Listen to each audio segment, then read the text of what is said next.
where we're at now is Fenchurch Street, Glen Innes, and this is where I think the intention is to pack and stack some of the poorer people.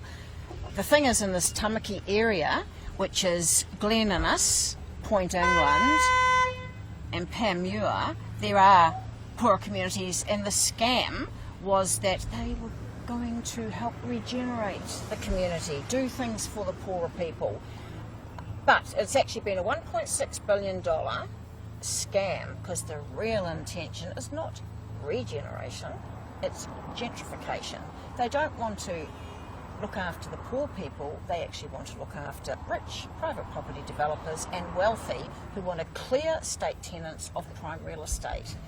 And how they did this was using similar sounding names, because what the public, the tenants, councillors and even MPs were led to believe was that 2,800 Housing New Zealand properties, state houses in Tamaki, were going to be transferred to this new Crown Council combination company, which hadn't been done before, called Tamaki Redevelopment Company Limited.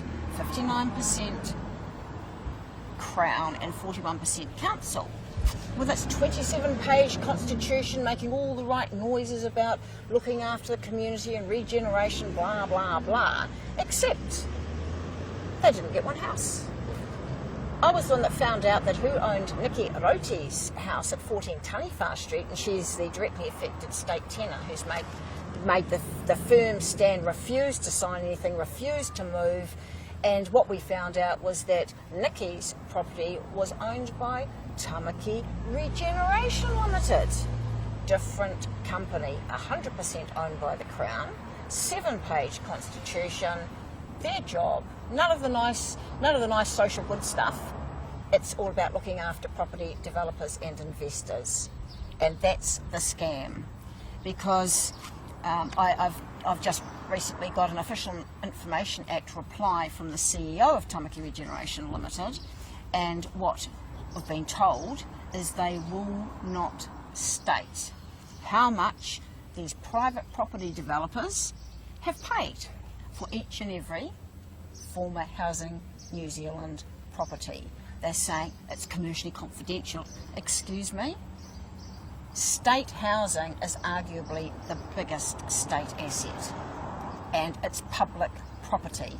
How I came across this Tamaki Regeneration Gentrification scam was through my involvement in helping Nikki Roti, who's a directly affected state tenant who was facing a 90-day eviction notice, and Nikki has refused to sign anything, refused to move. She's making a stand on behalf of the elderly, the vulnerable, against the privatisation of state housing. She doesn't want to be transient. She doesn't want to be shifted around. It's not on and it's not fair. This is political dynamite. It is an 11-page Official Information Act reply that took me 3 months to get from Tamaki Regeneration.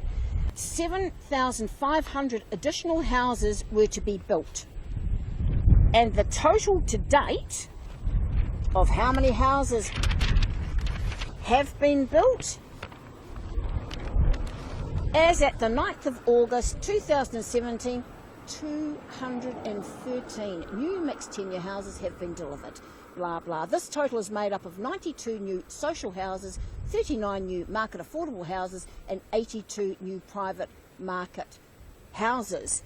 But they also admit there have been 77 demolitions of former Housing New Zealand properties since the 31st of March, demolished them. And a lot of these old state houses had really good bones, which have been smashed to pieces.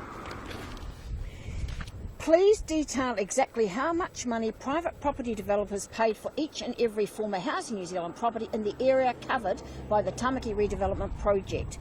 This part of your request is refused under sections 9.2 blah blah of the Act to protect information which is subject to an obligation of confidence and to enable TRC to carry out without prejudice or disadvantage commercial activities and negotiations with market participants. How disgraceful is that? This was public property. How much is it being sold for?